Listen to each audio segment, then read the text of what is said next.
because how can you? I I don't know.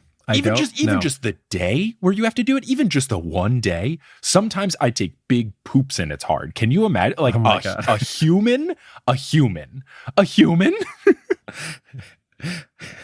If that's not the beginning little segment for our episode, I don't know what will be.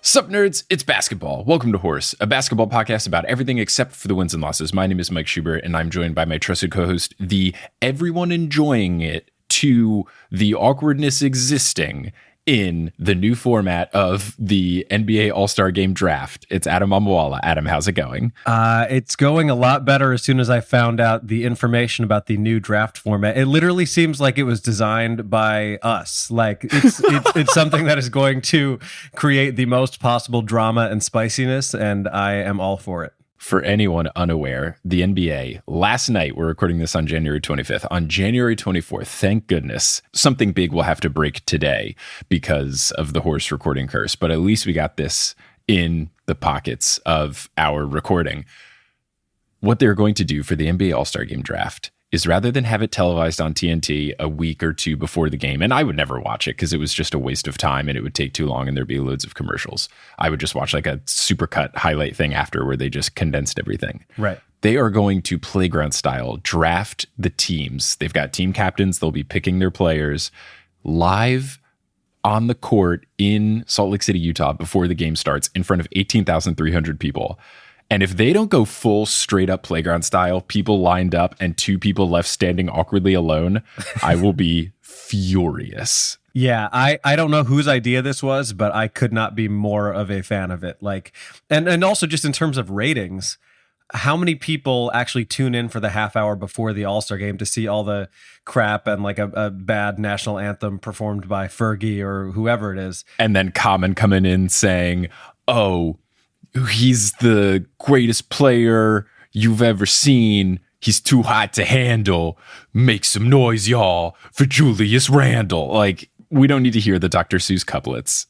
Common has such Lin-Manuel Miranda vibes. It's so corny. Yeah, it's a pretty good comp. Did we just discuss the Common things, or have we done a segment about the Common things? I feel like Future 3-on-3 is his worst and also worst things that he did for that NBA All-Star Game where he did his cute little couplets. Yeah, I don't know that we ever have, but I would be curious to go back and see what he rhymed with Antetokounmpo. I did one day just watch it, and the slant rhymes are lots of italics, one could say. So it's definitely one of those like, who asked for this sort of things. At least get Walt Clyde Frazier to do it. Gosh, that would be good. Anyway, this is going to be a great addition to the All-Star Game. It makes me honestly want to watch it, and I think we should stream it. We can talk about what we did for a recent streaming thing, but I feel like us streaming at least this portion of the All-Star Game would be a hoot. I'm sad to say that I will be out and about during the All-Star Game with some friends. When is the All-Star Game? It's Sunday, February 19th, I think is the date. Oh, I will also be out in a boot, so we are in the same boot. Well, we'll sure as hell talk about it. Yes, we will indeed. Let's talk about some other basketball stuff as well, but let's get ready to talk about some basketball stuff in the Teal Memorial locker room.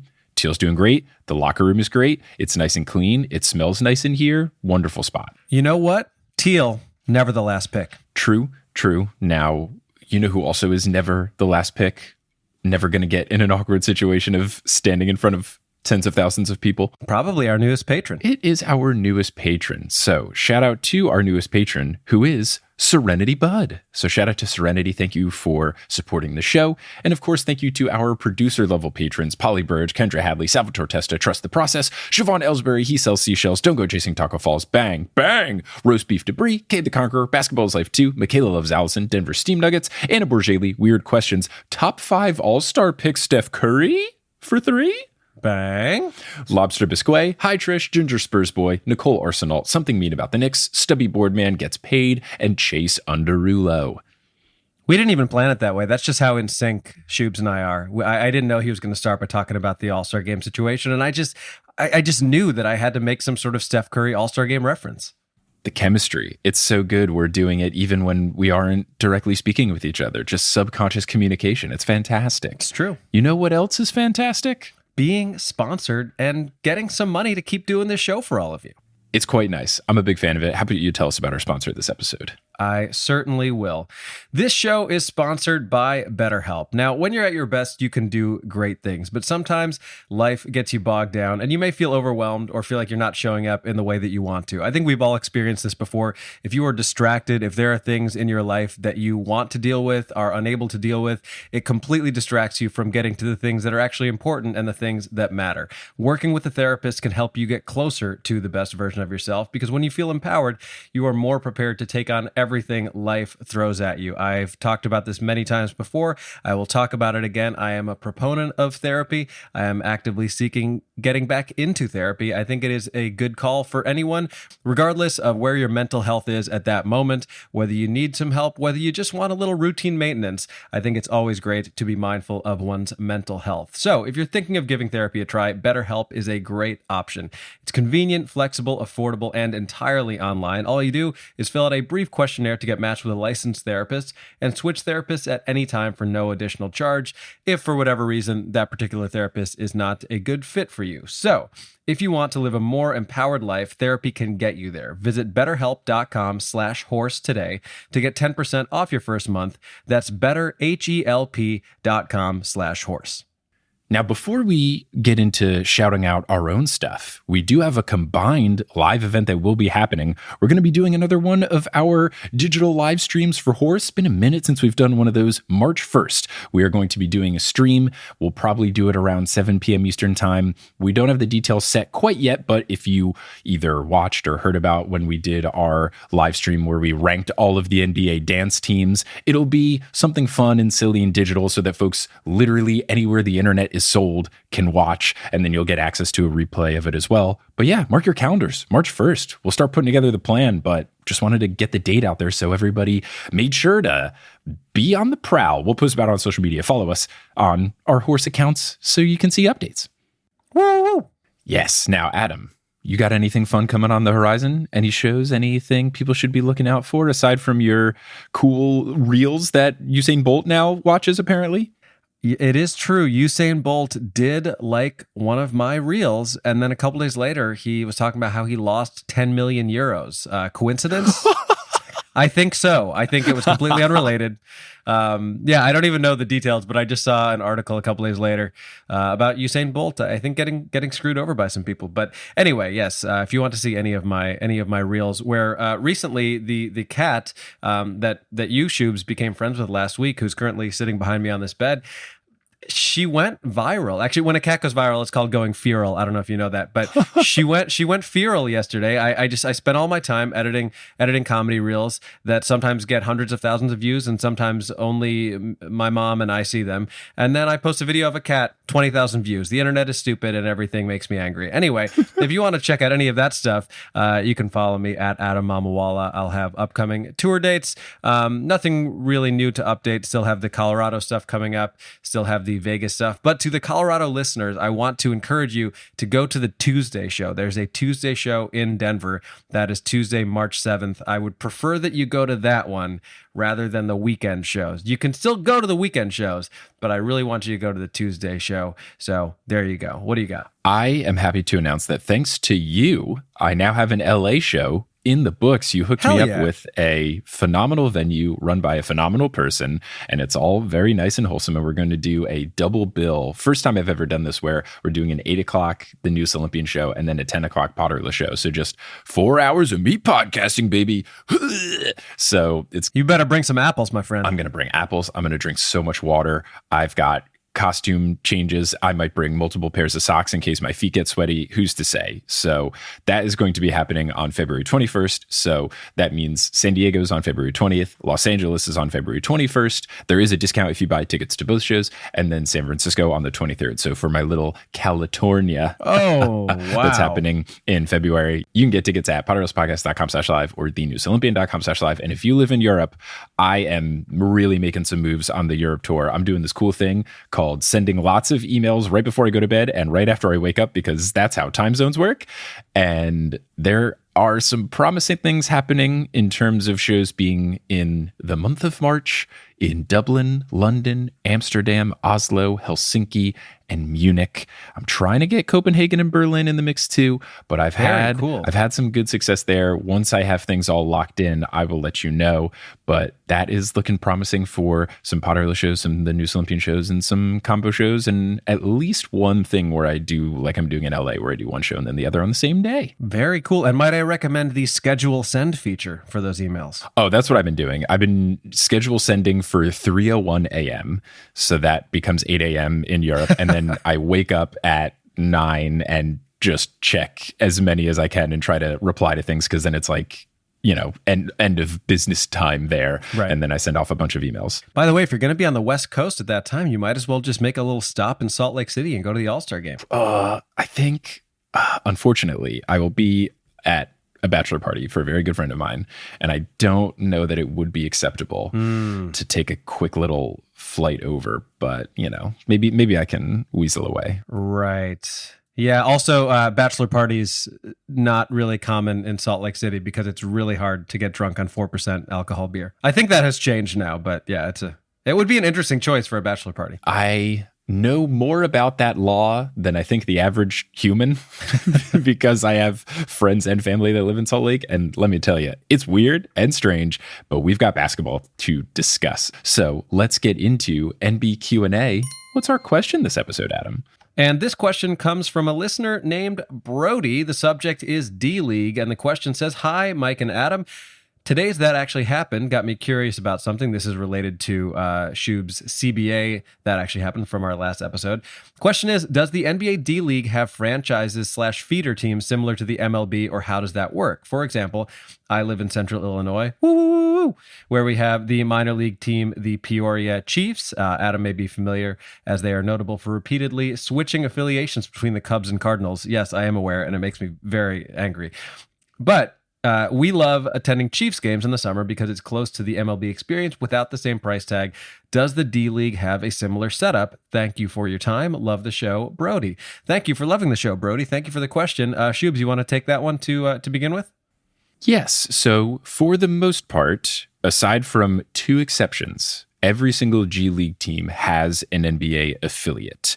And for the most part, they are usually located nearby, but some of them are kind of far away. Like I believe the Miami Heat's team is in Sioux Falls, which is quite far away from Miami. Yes, yeah. Sioux Falls, South Dakota. The Sioux Falls Skyforce are the... Say that 5 times fast. Sioux Falls Skyforce, Sioux Falls Skyforce, Sioux Falls Skyforce, Sioux Falls Skyforce. So they that was 4. are... That was 4. Sioux Falls Skyforce. Disqualified. They are the team that is linked to the Miami Heat. But yes, basically every team has an NBA affiliate. There's two exceptions. One is the Capitanes de Ciudad de Mexico, the Mexico City team. They are not affiliated. And the NBA G League Ignite, which is a special team that I'm not 100% sure how they work, but they are basically the team that is the option if a player doesn't want to go to college, but really wants to go to the NBA draft basically just after 1 or 2 years. So I believe since they are more focused on just kind of being a feeder for folks to get into the NBA directly and get drafted and have the opportunity for players to get direct money as opposed to under the table / name and likeness money, the G League Ignite is not officially linked to a team. But yeah, every other team is linked to an NBA team. There are particular contracts where they can have players go back and forth. Those are called two-way deals, where I think each team has 2 roster slots where you can have someone basically go back and forth between the two teams at will. And there's other certain contract things that can work out between the teams. But aside from the two-way players, just because you're on an NBA affiliated G League team doesn't necessarily mean that you only have to play for that NBA team. Other teams can sign you. There's G League showcases and stuff like that. So lots of different things there. But yeah, similar to minor league baseball, there are some links. They're not as direct as baseball, but they exist. Yeah, and that's kind of the whole thing that Mike was talking about in our last episode with the CBA, is that once they no longer had an affiliation with the NBA, they essentially became valueless, because why would anyone want to play for a team that had no direct route to the NBA? So also to answer the other part of your question, which was about, are the tickets more affordable? I have never been to a G League game. I have to think so. I'm just now, yeah. So I just looked up the Windy City Bulls, who are the Bulls affiliate, and their tickets for as low as $15. So certainly cheaper than an NBA game, and much the same way that minor league baseball gives that experience of still seeing a pretty high level of the sport without paying the exorbitant prices and theoretically the $15 for a Miller Lite tall boy. It seems like the G League gives that opportunity. What is the closest G League team to us? The Westchester Knicks, I believe. Yeah. I've not seen a Westchester Knicks game. And then the Long Island Nets, right? Yeah. I've not seen a Westchester Knicks game, but I went to a Liberty game when they played in the Westchester Arena where the Westchester Knicks play. And that could be a cool thing where courtside seats to a G League game can't be expensive. That could be something fun where you and I just sit courtside for like maybe $50. Like it has to be even less than a WNBA game courtside. And I've gotten courtside WNBA tickets for less than $80 before. Yeah. Do you know if the New York Liberty have Liberty Mutual as a sponsor? Because if not, what are they doing? Huge missed opportunity. They could literally just play that jingle every game. Liberty, liberty, liberty, liberty. We got to start pitching our brand awareness. We're alarmingly good at this. The Jim Beam. The Jim Beam. Beam. God, light the Jim Beam. Oh my gosh. Oy, oy, oy. Well, thank you for your question, Brody. Now we can get into Full Court Press. Get to like the news. I do. So we've discussed the All-Star Game format thing, which I think is going to be great and fun and wonderful and amazing. The other news that I had at least prepped for this one is not great and fun and wonderful and amazing. Do you hear about everything that's going on with Dearica Hamby in the WNBA and getting traded because she's pregnant? I did, but I will let you go ahead and take that one. Yeah, it is not a good situation. It stinks quite a bit. So Dearica Hamby is a very good WNBA player. She was a member of the Las Vegas Aces, who just won the WNBA championship this year. She's at least a 2-time All-Star. She's a 2-time Sixth Woman of the Year. She's a very good player. And unfortunately, she posted something on her Instagram story after a trade happened that made the trade look really bad. When I first saw the trade, I saw that before she had spoken about it. And the trade seemed very strange because it was basically the Aces trading Dearica Hamby for not great picks or players. And Dearica Hamby is very good, and she's under a pretty solid contract for her skills. And she's an important part of the Aces. She's been on the team for a while, beloved by her teammates. And what really stinks about this is that she's pregnant, and it seems like she's being traded just because she's pregnant. She announced that she was going to be having a second child at the Victory Championship parade, which is the coolest place to announce that you're having your second kid. That's really cool. But then unfortunately, this trade really kind of seems like, oh, you're pregnant, we want to trade you. And it really stinks. She posted something on her Instagram, and we'll link to it, where she kind of explains the situation. She has a first panel thanking the city of Las Vegas, saying all nice things about her teammates, her friends, all that kind of stuff. She has a third panel, which talks about being excited to be on the Los Angeles team. And then she has a panel in the middle that I'm just going to read because I can't say it any better than she said. So here's what Dearica says. With that being said, I'm heartbroken. Being traded is a part of the business. Being lied to, bullied, manipulated, and discriminated against is not. I've had my character and work ethic attacked. I was promised things to entice me to sign my contract extension that were not followed through on. I was accused of signing my extension knowingly pregnant. This is false. I was told that I was a, quote, question mark, and that it was said that I would, quote, get pregnant again because she's given birth during her career before. And there was a concern for my level of commitment to the team. I was told that, quote, I didn't hold up my end of the bargain because, quote, no one expected me to get pregnant in the next 2 years. Did the team expect me to promise not to get pregnant in exchange for the contract extension? I was asked if I planned my pregnancy. When I responded no, I was then told that I was, quote, not taking precautions to not get pregnant. I was being traded because, quote, I wouldn't be ready and we need bodies. I plan to play the season, and I have expressed my desire to play the season. I have pushed myself throughout my entire pregnancy and have continued to work out, basketball included, on my own and with team staff, even on off days where it was uncomfortable to walk, only to be inaccurately told that, quote, I was not taking my workout seriously. And, quote, yeah, we just don't see that in regards to her return.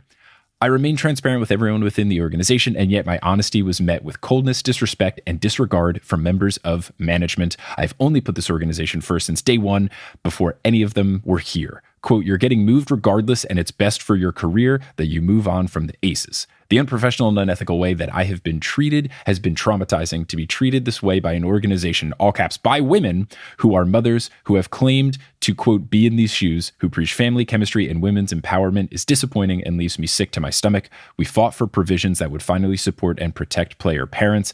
This cannot now be used against me."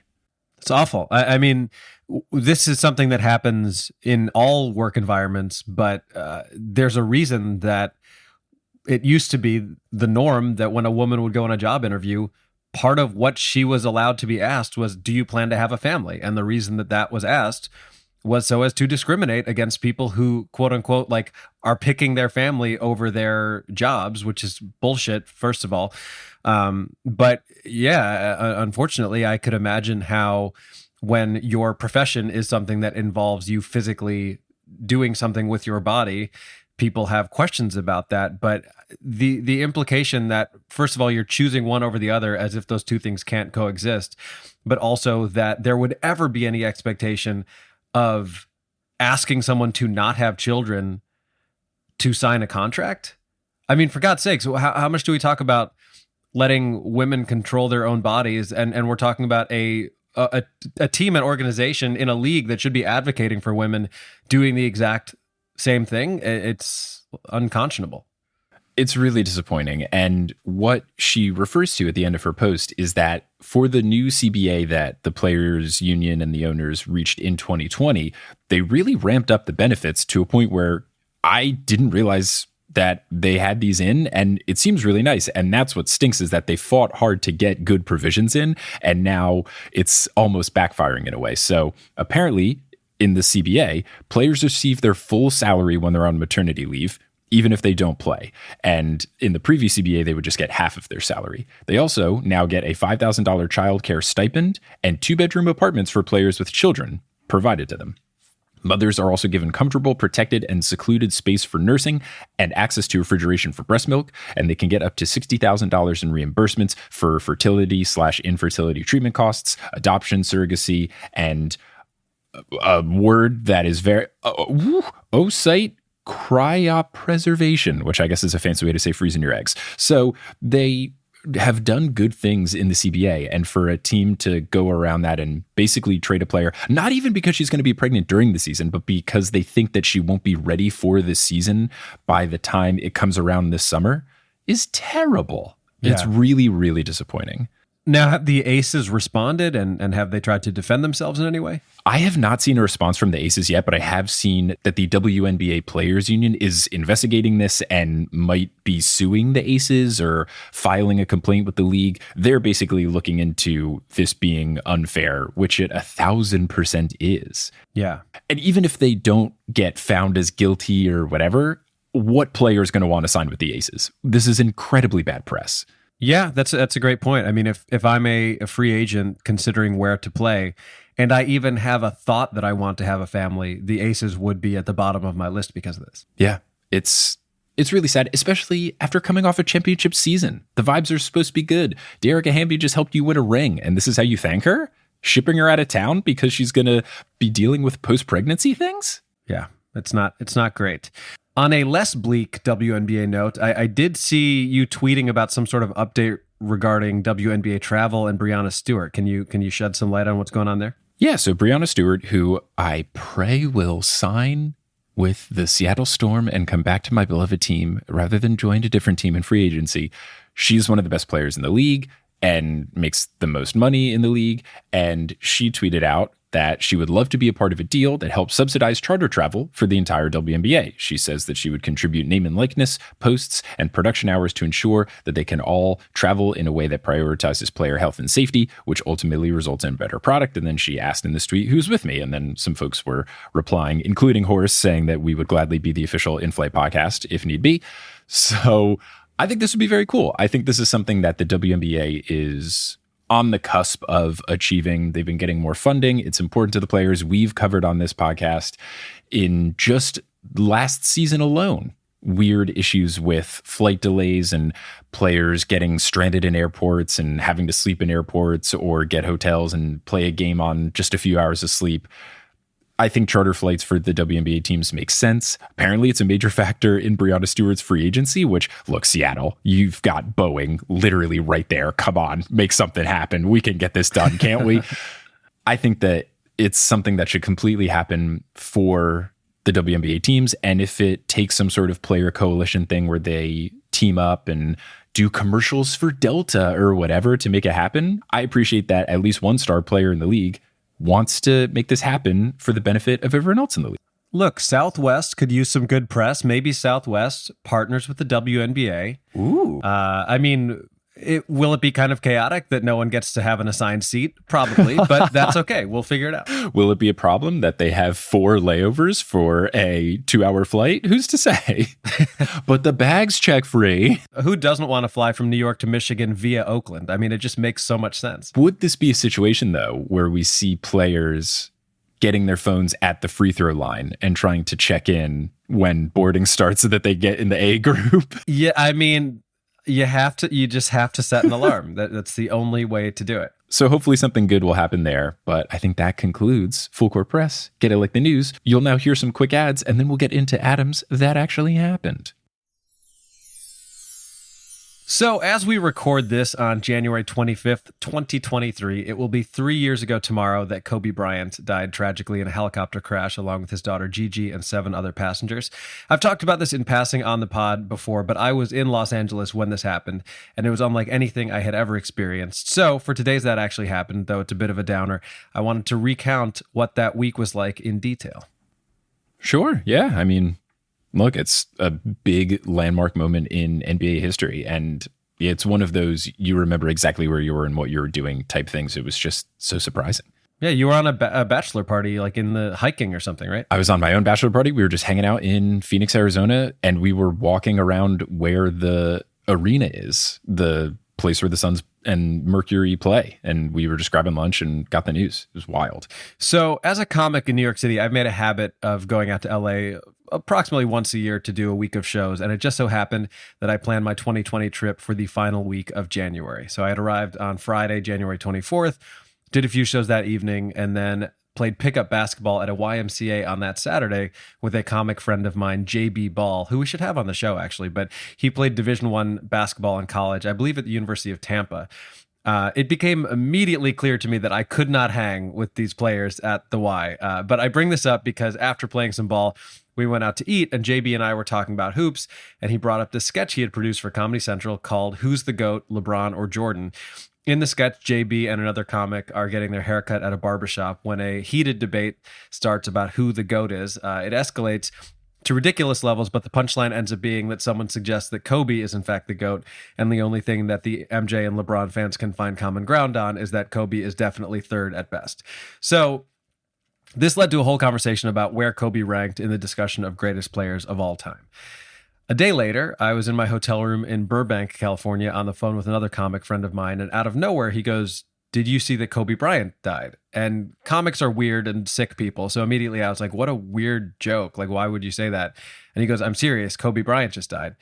And in that moment, I genuinely couldn't process the words he was saying to me. So while I'm on the phone, I go to TMZ, which sadly has become the most reliable place to get celebrity death news.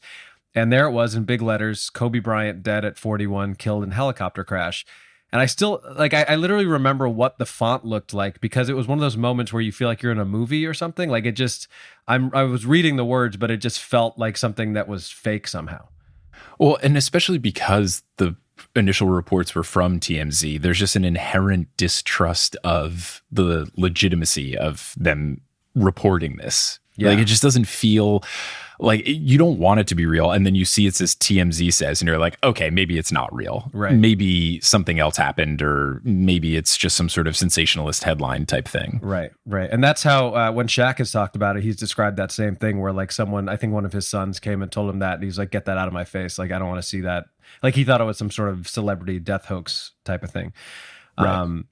So anyway, I get off the phone, I turn on the TV, and there it is on ESPN, breaking news that Kobe was gone. Now, I don't know if you've ever been particularly affected by a celebrity death, but I had not that I could ever recall. Like I remember where I was when I found out that Michael Jackson had died. I remember even finding out that Princess Diana had died when I was like 10 years old. And I knew that it was important to people, but there had never been a celebrity death that struck me the way Kobe's did. And honestly, I wouldn't have expected it because I was never a Kobe fan per se. Like, I appreciated his greatness and I watched a lot of his career, but I'm a Bulls fan. Like, I'm not a Lakers guy. I'm pretty sure I wasn't even rooting for the Lakers during a lot of their championship runs. Like, do you have a moment in your life, athlete or otherwise, that like struck you particularly? The only one that really comes to mind is the Robin Williams one, just because I was old enough and it seemed like the circumstances surrounding it were sad enough. And I think it was just because he was such a positive, comedic, lighthearted guy that so many people liked that that felt especially sad. But yeah, I don't know that any particular athlete death has really stood out. I think just because aside from Kobe, I can't really think of someone who I liked that wasn't just, dying of old age. So I don't think there has been one that's truly shocking. And same thing, I didn't really like Kobe that much as a player. Obviously with his, troubling past as well, I was always kind of wishy-washy on Kobe. So when it happened, it wasn't that I was as sad. I was just like, it just didn't, the resounding emotion was that it just didn't feel real. Like, it just felt impossible. Like, he was just too young and too, I don't know. It just seemed like, how could he get in a helicopter crash? Like, that just doesn't make sense. Like, Kobe could hire the greatest pilot ever. Why would this happen? Right. Yeah, I mean, it seems to me that when something tragic happens, people often get this weird rush out of like being the person to share the news. You know what I mean? Like, there's this, I've always found that very off-putting, the whole like, hey, did you hear about so-and-so? Like, that sort of morbid gossip that ensues. But in this particular case, just alone in a hotel room in a city across the country from my home, I felt like I needed to talk to people. And the first call that I made was to my friend Justin. This was a friend of mine who I'm very close with from college. He is the single biggest Kobe fan I've ever known. Like, not even just Lakers, but specifically Kobe. He was someone who, when we interviewed Jeff Pearlman, had some questions that he passed along for us to ask. So I called him and he didn't pick up. Nice. And I texted him, and I went back through my texts because I still have them. But what I texted him was, "Oh my God, Justin, check the news. This can't be real. Kobe died in a helicopter crash today. I'm shaking writing this. What the fuck?" I wouldn't end up talking to him until later that day. But in the meantime, I called several other friends, all people whose friendships had always involved our shared love of basketball. Because to your point, like what you were just saying, Kobe felt larger than life. Like, it didn't seem possible that in the blink of an eye, he could just be gone forever. And it was very jarring. So after spending some time chatting with a few friends on the phone, I walked across the street to get some lunch at Chipotle, which, side note, what a wasted opportunity to get actual authentic Mexican food in Los Angeles. But anyway. Look, you weren't in the right headspace to make smart culinary decisions. No. Yeah. I was like so shaken that it was one of those times where I'm like, I know that based on the time it is, I am supposed to eat now. So I'm going to go do that. So even walking like a block to get food, everything and everyone just felt so quiet. Like, I don't know if you've ever experienced that before, but you would walk past people and they would give you this, like, have you heard the news sort of look. It was very odd. And you could see in people's eyes that like some of them had been crying. And there was this weird energy in the air that I've only ever felt a couple times before. And the times I can recall were those last couple days before the COVID lockdowns began, like walking around New York at that time. And there was just this weird energy. And also I was living in Hoboken, New Jersey, right before Hurricane Sandy. And as they were like telling people to evacuate and all of that sort of stuff, it was like a similar, where no one was actually saying anything, but you could just tell everybody was thinking the same thing. And it's a very uncomfortable feeling. And I felt that in LA that entire week. Like, the entire city was grieving. Even people who didn't care about basketball seemingly were devastated by this. And I think fundamentally it was one of those very visceral reminders of the fragility of life. Like, it doesn't matter how famous you are. It doesn't matter what you've accomplished. It doesn't matter how many millions of dollars you have. There's no escaping the end that will meet us all. And the fact that it happened so suddenly, it just, I think that's why it hit so many people hard, you know? Yeah, and I feel like back in the 70s and 80s, it was this thing of, oh, famous player is really into flying small aircrafts and then got into a plane wreck. Yeah, like Thurman Munson or something like that, yeah. Exactly, and that's something where you could chalk it up to, okay, people weren't as safe back then, okay, people didn't have the technology back then. And I guess aside from Kobe's, I can't think of that type of celebrity death happening where it just felt like, oh, this isn't a problem anymore. People are smarter. They hire experts. They don't take risks like that. And that's what really sucked about it, was that it did seem like it was a weather-related situation. And I don't know. Obviously, we don't know exactly all what went into the details. But what really makes it more crushing, and when I really started to get emotional, was the fact that kids were involved in the flight too. That's just like, that took it to a whole nother level. Yeah. So basically, the helicopter was going to I think it's called the Mamba Academy. It's like Kobe's basketball facility. So it was his daughter, Gigi, who was a very good basketball player, and I think two of her teammates on that same team, and some of their parents. And yeah, my memory of it, without even looking into it, is that it was like foggy and overcast, and probably they should have just waited to go, but for whatever reason, they went ahead with it, and like the pilot wasn't able to see the hills ahead of them. So, now, bear in mind that I was out there to specifically do comedy shows, and that started to feel weird in and of itself because no one felt like laughing. Like, it was just not it's not a good environment for comedy. And the shows that I did, it felt like the elephant in the room to not address Kobe's death, but it also felt weird talking about it. So it was hard to find that middle ground. But throughout that week, as I drove around the city doing shows, in my rental car, I phrased that weird. I wasn't doing shows in the rental car. I was driving around in the rental car doing shows. I was just running bits in my rental car. But I kept the car radio on, sports talk radio, for 1 week straight. And every day, it was just a stream of callers talking about what Kobe had meant to them, what he had meant to the city, their favorite memories of him. In our recent interview with the authors of Fans Have More Friends, they gave us hard evidence of the power that sports has to bring people together. And I have never seen that more evident than this week in LA. I was staying by myself, so I had a lot of time to consume everything that was being released, every interview, every remembrance, every tribute at an NBA stadium.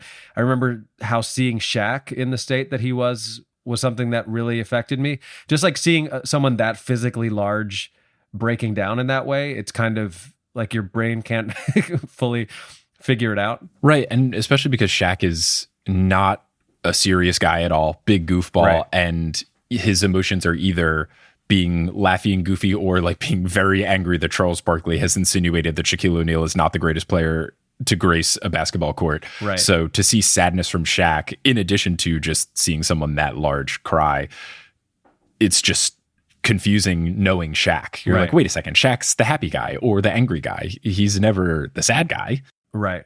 Yeah. And I watched all of those interviews. I remember like Jerry West looked like he could barely stand. Like Jerry West was kind of a father figure to Kobe in certain ways. I remember the 8-second violations and 24-second violations in Kobe's honor.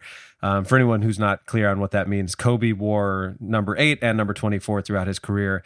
And it just so happened that those are the violations that happen. It's 8-second violation if you don't cross over half court in the first 8 seconds, and then a 24-second violation if you don't shoot within that time. So as a way to honor him, teams were intentionally taking those penalties at the beginning of games when everybody played their first games those week. I remember like current players who had grown up idolizing Kobe, finding out the news. There were all these videos of like Jamal Murray and people like that warming up before games and getting that information.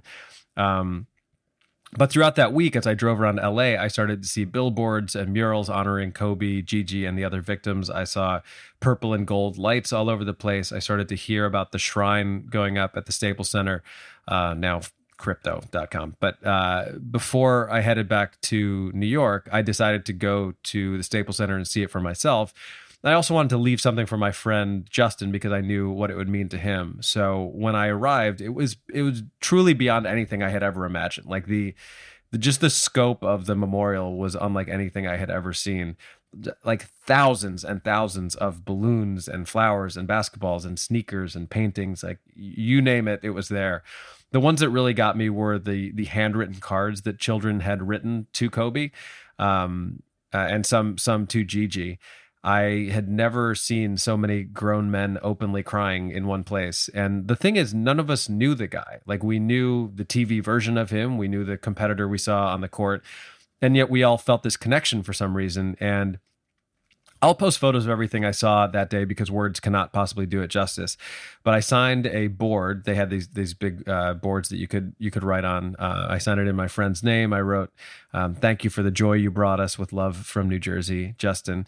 I then left a Lakers ribbon for him as well that said, "On behalf of my friend Justin, the biggest Kobe fan I ever knew, thank you for everything. Our lives were better because of you.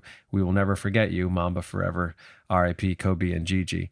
Now, you might be hearing all of this and thinking to yourself, why would people care so much about someone they've never met? More importantly, why celebrate a man who was flawed in the ways that Kobe was?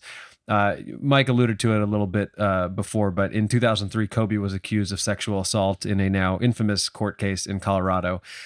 Kobe, who was married at the time, admitted that he had had an adulterous relationship with the woman, but maintained that the encounter was consensual. Though criminal charges were dropped, he ended up settling out of court. The details of the incident remain unclear, but it cast a shadow on Kobe's life and career.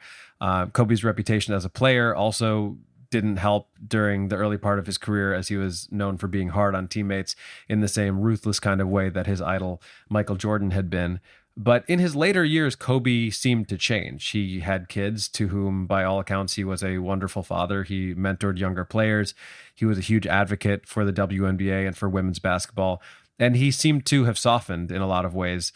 While that does not change or erase his past, it's meaningful, at least to me. And I can't speak for you, Mike, but I want to believe that people have the capacity to change. And it felt like Kobe had a lot more to give the world, to say nothing of his daughter Gigi and the other 7 victims of that crash. And in having had some time to reflect on why his death hit me so hard, I've landed on something meaningful. Kobe had been a part of my consciousness and part of my universe for as long as I could remember. He entered the NBA in 1996. I was in 4th grade at the time. When he retired in 2016, I was 29 years old. I had graduated high school and college. I had made my own mistakes and learned my own lessons. I had pursued a career that felt insane and was trying to channel some of the determination and grit and work ethic that made Kobe who he was. And that's why I think it hurt. I didn't really know a world that Kobe wasn't a part of. Somehow, even though I never met the guy, it just didn't seem right that he wasn't around anymore. And about a month later, at Kobe's memorial service, Michael Jordan spoke with tears streaming down his face, a man known for his lack of emotion and empathy, absolutely leveled by grief. And looking back 3 years later, it still feels surreal. It's strange that we'll never get to see Kobe courtside at a game again. It felt wrong that we didn't get to see him last season as the NBA honored the 75 greatest players of all time during the league's 75th anniversary. And it's sad to know that we'll never see a gray-haired old Kobe at a basketball game like we got to see Bill Russell all those years. But the legacy of Kobe lives on. So in closing, I'll share a tweet that I found from the week that he died. This was from Twitter user at Tyler Atoms, ATOMS. It says, quote, "If you want to see Kobe, he's all around us. He's Devin Booker's post-up game. He's DeMar DeRozan's footwork. He's Kyrie Irving's clear out and let me go 1-on-5 mentality. He's LeBron's leadership. He's Luka Doncic, Trae Young, and so many others emerging stardom. He's eternal," end quote. So while at the time it felt like bad luck to be in LA that week, I'm actually forever grateful that I was able to share that experience with a bunch of strangers who love basketball as much as you and I do. And that actually happened.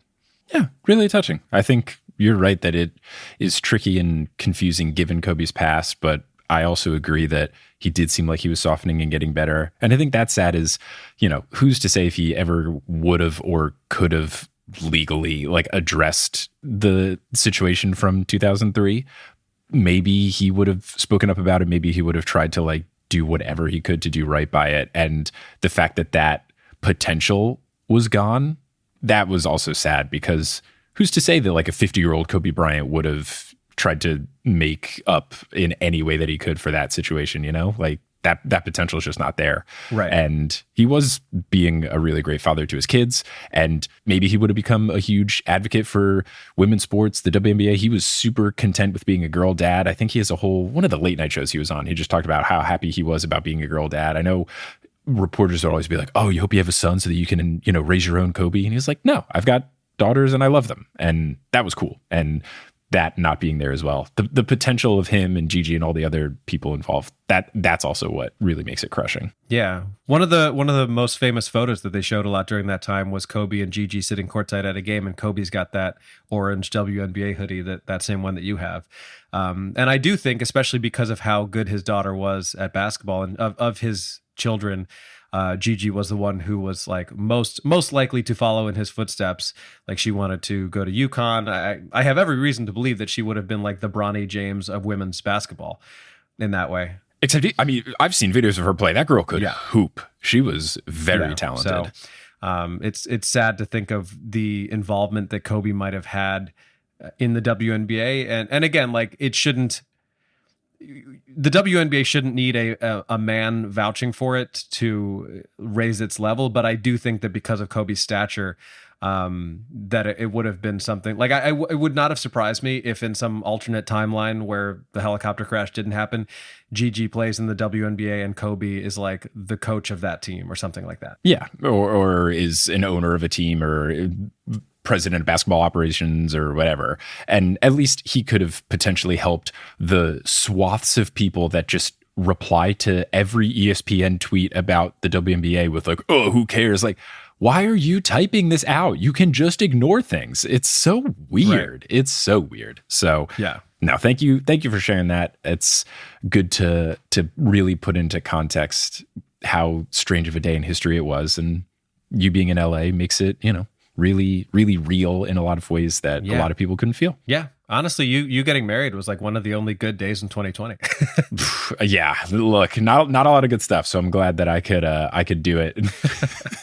Especially on a leap day. It feels like extra pretend because my wedding was on leap day 2020. Is it next year, 2024? Is that when leap day will be again? Yep, that'll be our first anniversary. Kelly and I are going to try to do a thing. Obviously, you will be invited. We're going to try to do a thing where every 4 years when we have like our actual true anniversary, trying to like have a big party. I love that. Because weddings are a weird thing where like if we had our wedding again today, like it would be a completely different invite list, a completely different roster for who would be groomsmen, who would be at the bachelor party. Like you and I have grown so much closer since then. Like it's just such a weird world how that all works, how it's just like a snapshot of time. So if we can do something every 4 years to be like, we made some really good friends or really strengthened friendships after our first, after the wedding, then that's something we're going to try to do. So shout out to Leap Day for giving us that excuse. No, I absolutely love that. Please do invite me in approximately a year. And that also means that you and Kelly now have a year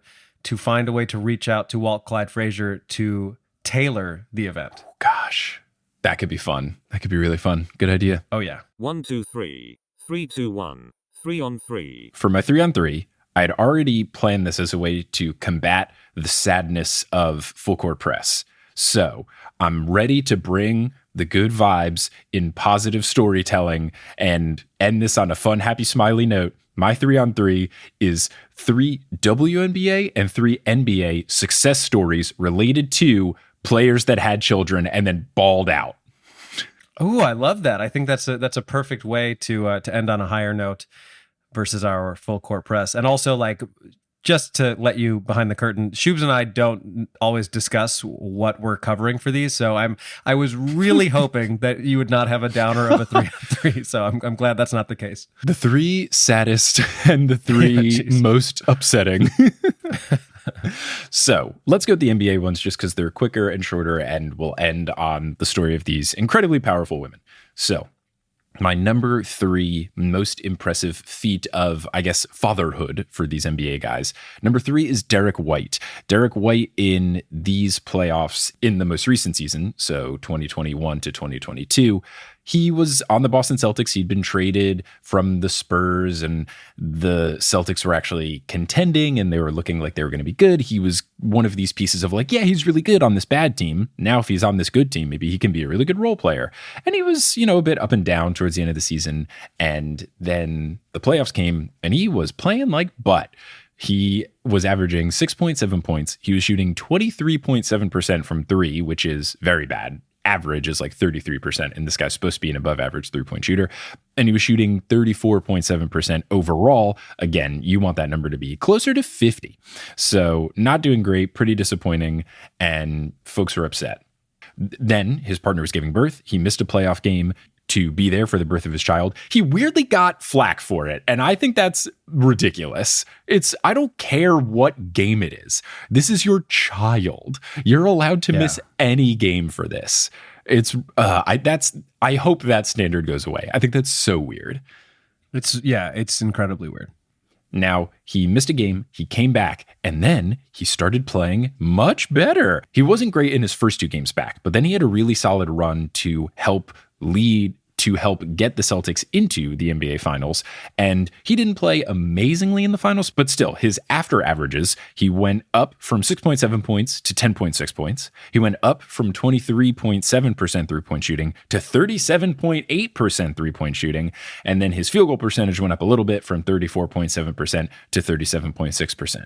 So he basically became the player people were hoping he would be after he became a dad, which was pretty cool.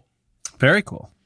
Now, the reason that this was spicy was because of what will be my number 1. So we'll get to that later. But number 2, this just felt like a quick and easy one. It wasn't in the middle of the season. It wasn't in the middle of a playoff run. But I did check. Steph Curry gave birth to his second daughter, Ryan, in July of 2015. And then in the season following, he won the MVP. So pretty good situation going on there, I would think. I would think so. Shout out to Aisha. So he had won shout out to his wife, Aisha. He had won the MVP the year prior, I believe. But then this season, 2015-2016, was when he was the unanimous MVP, which no one has ever done before. And I don't know if anyone ever will do again. Basically, media members vote for who wins MVP. And I think it's 100 people, right? Maybe more, maybe 125. Yeah, it's a bunch of journalists, basically. A lot of people vote, and he got every single first place vote. Every single person picked him as the number 1 selection for MVP. No one's ever done that before. People have come close, but there's usually one weird writer who puts Michael Jordan second because he's a writer for the Utah Jazz, and he thinks it should have been Karl Malone, blah, blah, blah, grumble, grumble, grumble. But unanimous MVP Steph Curry, after having a kid, that feels like a pretty great post-pregnancy performance. I would say so. Now, I do have to ask you because I'm only giving you grief because you phrased it like Steph Curry had a baby, which we all know he contributed to. I gotta. Yes. But my question for you is, because I have an answer to this. Do you think it's weird when a man and his spouse have a baby, and then he's like, I just had a baby? I feel like we is okay, but to say I as a man when you did like 0.1% of the work feels weird. Even 1/10, that is high. Yeah. I have for a very long time been anti saying we're pregnant because no, you're not. One of you is. You, as the collective, are not pregnant. Right. You can say we're having a baby. Yeah. Or we're expecting. We're expecting. Those, right. I think, are okay. But you're right. I haven't thought of that. But yes, I will try to be more conscious of that in how I say it, hopefully in my future, and then also in the rest of this 3-on-3. But yeah. Well, I think people know what it means, but it always just sounds interesting. Yeah, when it's phrased that way. It's no. Steph did not have the baby. Aisha had the baby. So I think you got to give credit where credit's due because, look, as much as you want to say that you're trying your best, there is nothing harder than actually producing the unit. Like that is, I can't fathom. I cannot even imagine how tough that's got to be. And then it's not even just the 9 months because of postpartum depression, like, and then breastfeed. There's so much. It is so hard. I have the utmost respect for folks who give birth. So let's get into the number 1 NBA pregnancy performance enhancement. This is what really set the tone for what people thought the Derek White situation could be. Do you remember when Fred VanVleet turned into a different human being after his partner gave birth? I remember him getting really good, but I didn't recall that component of it. So tell us. Well, Fred VanVleet, he just became Fred VanVleet Sr., and he really emphasized becoming Fred VanVleet Sr. So this was during the Raptors' eventual championship run in the 2019 playoffs, and the Raptors were still playing well. Fred VanVleet was not necessarily playing incredibly, though. At this point, he was the sixth man, so first guy off the bench, backing up Kyle Lowry at point guard. Still a very important part of the team, but he wasn't necessarily the Fred VanVleet that he became immediately after this. So before he became a dad, he was averaging 4 points a game, which is not that many. His field goal percentage was 25.6%. Again, that's about half of what you want it to be. His 3-point percentage was 19.5%. Again, about half what you want it to be for a 3-point shooter like Fred VanVleet. And then his plus minus. So plus minus is a stat where basically you just track how the team is doing when you're on the court. If you played for 1 second and your team scored a basket for 2 and then you subbed out, you'd have a +2. If you were on and the other team scored 10 points and you scored 0, you'd be a -10. So for those games, Fred VanVleet was a -40, which is not good. Louise. Now, this is over a 15-game span, so not alarmingly bad, but still, he wasn't playing well. Then his partner had a kid. He didn't miss any games. After the birth of Fred VanVleet Jr., the Raptors ended up going 7-2. So before they were 9-6, they went 7-2. Fred VanVleet started playing, instead of 20 minutes a game, 32.3 minutes a game, because he started playing way better. His points per game went up from 4 to 14.7. Whoa. His field goal percentage went from 25.6% to 51.1%. So he did basically double it. He was 0.1 shy of legit just straight up doubling it.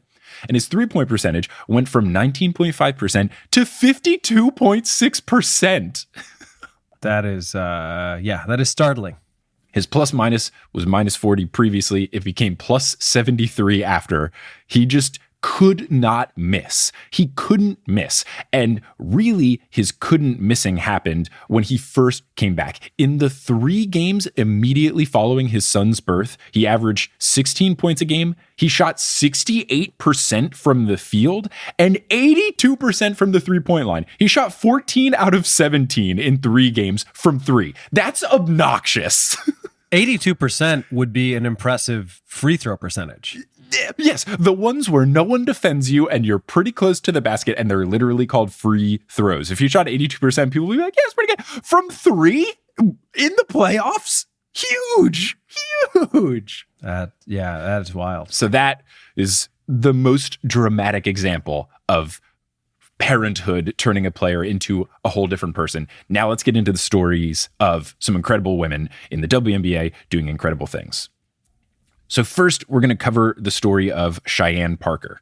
So we'll put links to the full articles of this so you can read all about it. But Cheyenne Parker is a player on the Atlanta Dream, and she could have waited until 2023, this upcoming season, to return, but she said, no chance, I want to come back. So she worked her way back as quickly as she could to try to get back into the league. And then for a story that I'm referencing here on USA Today, she basically just kind of documented her whole process of getting back onto the court.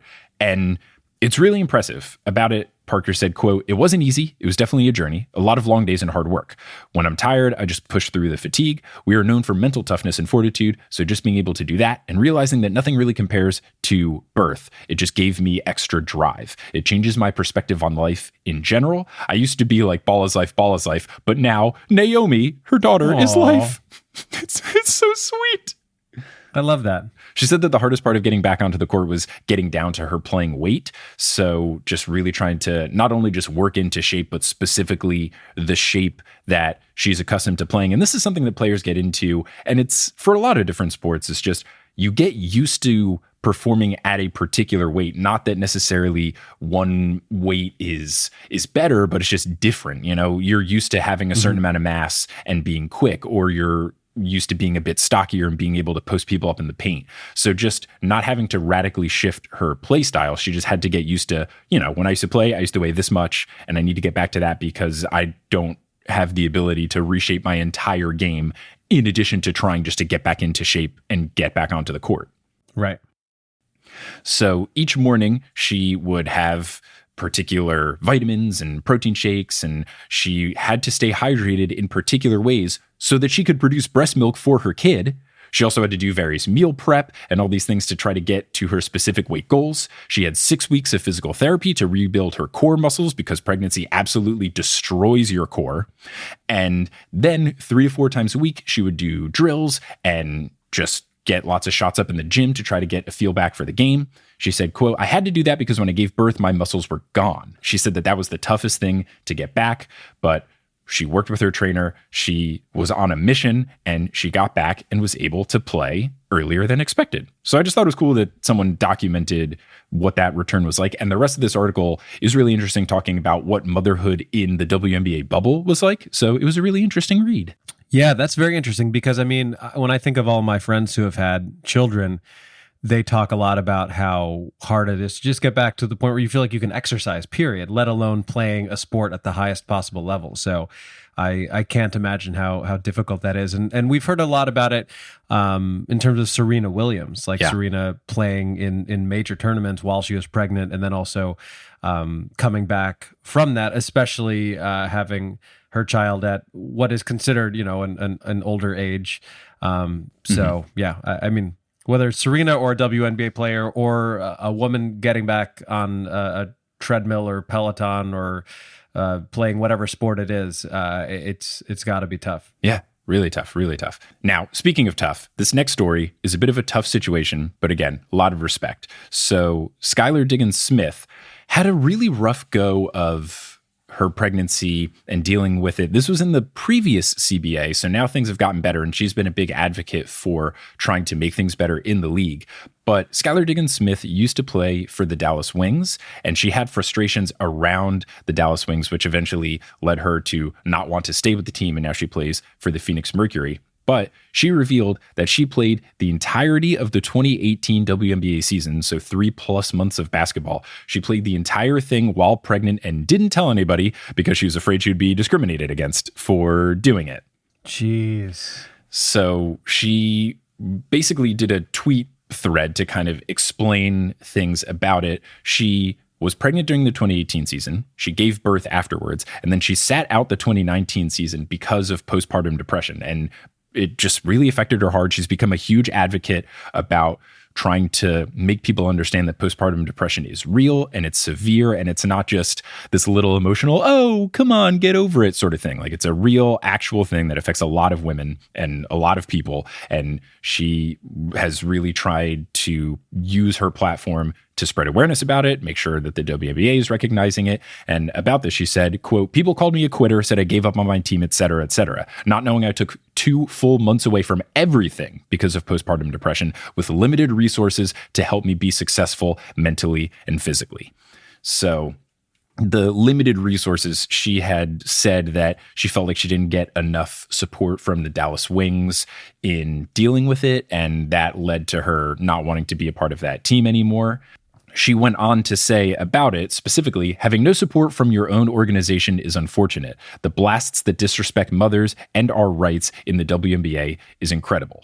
So she wasn't necessarily specific about what happened, but it was clear that she felt like the Dallas Wings could have done a better job supporting her. Now, the Dallas Wings put out some sort of vague statement of, we support our athletes in getting the care they need, whether that's physical or mental in nature. We also understand the serious nature of an individual's mental health due to the confidentiality associated. Like, it's just all this like very statement-y statement. But it seemed like that it was a situation where she felt like she could have been supported better. She wasn't supported. She wanted to be out. And if you look at Skylar Diggins Smith's numbers for the year that she was pregnant, and as well as when she came back, just ridiculous stuff. 2018, she's pregnant. 18 points a game, 6 assists a game, 3 rebounds a game, shot 46% from 2 and 30% from 3. Like, that's pretty good stuff. I would say. Averaging 34 minutes a game while pregnant? Yeah. 32 games worth of that? Come on. I would be curious to know if she confided in any teammates at that time or if she truly kept it a secret from everyone. That would be very, very interesting. And then 2020, when she came back after sitting that year out, she was incredible in her first year in Phoenix, almost putting up identical numbers to the year before with better shooting percentages. It's impressive that she was able to put together an all-star season in 2018. And, she took the time she needed in 2019. Now she's an absolute baller. And she sat out, I believe, the end of 2022 for personal reasons. And I'm not sure if it's been confirmed or not, but I people were wondering if she had been pregnant again and if that was the situation. So yes, I think that is the thing. I'm just looking at an ESPN report from October of 2022 saying that Skylar Diggins-Smith is now pregnant. So we'll have to see how things work out with the future season, but you would hope that the Phoenix Mercury do a better job where the Dallas Wings didn't give her the support that she felt she needed. Totally. Now let's end this episode on what is truly a triumphant story. This is the story of Napheesa Collier, who came back to the court 10 weeks after giving birth. 10 weeks. And she started a WNBA game. Wow. I can't imagine. I cannot imagine. It's very fast. Now, the reason she wanted to do this is that Napheesa Collier is a player on the Minnesota Lynx. And last season, as we talked about a lot on the pod, was Sylvia Fowles' final season. And basically, Fee had decided, I am not missing being on the court with one of the greatest players of all time. I'm not missing out on this opportunity. I'm working back. I don't care what anybody tells me. I want to play a game as soon as I can. And she worked to make it happen. And she did get on the court with Sylvia Fowles. And it's so heartwarming. So here's the story of it all. She announced her pregnancy in November of 2021. 3 months later, Sylvia Fowles said the 2022 season would be her last. So from that moment on, Collier decided, all right, I'm going to work back. And I'm going to do it so that I can play with Sylvia before she retires. And some folks in her life warned her that this was unsafe and that it was a risk, but she worked with doctors and trainers, and her husband's actually a trainer as well. He trains NBA players. She put together a team saying, look, I've got a goal. Let's make it happen. So Collier, in her own words, quote, worked her ass off to put herself in the position to start a WNBA game 74 days after giving birth, which is fantastic. And her husband, in a great quote, shout out to this dude, very much understanding the difficulty. He said about this, quote, it's been inspiring to watch her work herself back to a spot where she can even compete again this quickly. It's really hard to fathom when you really think about it because birth and her recovery was very tough for her. Then to compound that with getting in playing shape, it's truly, for lack of a better word, badass. I don't think you can truly understand the gravity of it all unless you've had a child of your own to witness what women go through. She's an absolute warrior and I couldn't be more proud and happy for her. What a dude. Great that. Husband move from this guy. Oh, gotta love that. So she worked her way back. As I said, 74 days after giving birth, she was back on the court. She played 21 minutes, scored 6 points, had 2 rebounds, had an assist, a steal, and a block, and the Lynx won the game. And they were in the middle of fighting for a playoff spot, so it was a meaningful game. About it, Collier said, quote, I came here with the goal of playing with them, the team, again, especially Syl. I've made that no secret, so it felt good to be on the court at the same time as her for this last season. And then she went on to say, and it was good to get that rust off too. It was nice. So it's just so impressive. I love that she had a goal and it was so that she could play with her friend, a WNBA legend, one last time. She worked back with the help of supportive people in her life, put up some solid numbers in those final games she played that year. Obviously not to the degree that she had done previously, but she helped her team contribute towards the end of the season when they were making a playoff push. And I think that's great. And I just think it's very impressive. So after seeing sad news about the Dearica Hemby thing, I thought, let's put some good stuff into the world about players and player spouse pregnancy. And that is the 3-on-3 that I put together for the episode. I love that, and looking forward to the 5-on-5. Yeah, gonna get some more stuff up there as well. Thanks for listening to this episode of Horror Source is hosted by Adam Amawala and Mike Schubert. Our editor for this episode is Lee Prin. The music is by Bettina Campomanes. The website is by Kelly Beckman Schubert, and the art is by Allison Wakeman. And the social media is by both of the Horse Boys. Thank you to our producer level patrons: Polly Burge, Kendra Hadley, Salvatore Testa, Trust the Process, Siobhan Ellsbury, He Sells Seashells, Don't Go Chasing Taco Falls, Bang, Bang, Roast Beef Debris, Cade the Conqueror, Basketball is Life 2, Mikhail Loves Allison, Denver Steam Nuggets, Anna Borjali, Weird Questions, Top 5 All-Star Pick, Steph Curry for 3. 1, 2, 3, 4, bang. Lobster Biscuit, Hi Trish, Ginger Spurs Boy, Nicole Arsenault, Something Mean About the Knicks, Stubby Boardman Gets Paid, and Chase Underulo. Follow us on Instagram and Facebook at Horse Hoops and on Twitter at Horse_Hoops because Horse Hoops got picked last in the All-Star draft. They were the one kid remaining. There was a non-number of people, and they just had to get the account shut down. You really hate to see it, and you feel for him. You do. Go to our website, horsehoops.com, for links to some of the stuff we talked about today, including a bunch of my photos from that week in Los Angeles, and also some more details about players coming back after pregnancies or after their partners giving birth. It's inspiring stuff, and we love to see it. Mm-hmm. And we also love to see folks supporting the show. You can do so at patreon.com/horsehoops, where we've got new fun stuff, including the live stream replay that Adam and I did, where we watched a game on a service called Playback, where you can watch a game and also us. So it's almost as if we were the broadcasters. It was fun, and we're going to always give access to patrons to that. So any level of Patreon, you can watch that replay. So check that out at patreon.com/horsehoops. You can also get merch at horsehoops.com/merch. And we'll close out this episode by putting our hands in the middle and saying something on the count of 3. What are we feeling? What are we feeling? If we wanted to, I know that Dearica Hamby's going to name her second child Legend. And I think if we did a Go Legend on 3, because no baby deserves to have this much publicity about their pregnancy or their fetus-like nature, I think they would just give a little shout out to Legend, that they can rise from all of the drama and just be a cool person. I love it. Go Legend. Go Legend on 3. 1, 2, 3. Go Legend! I just wish she were married to Marcus Camby, so the hyphenated last name could be Hamby Camby. Legend Hamby Camby is a pretty good name. See you next time, folks.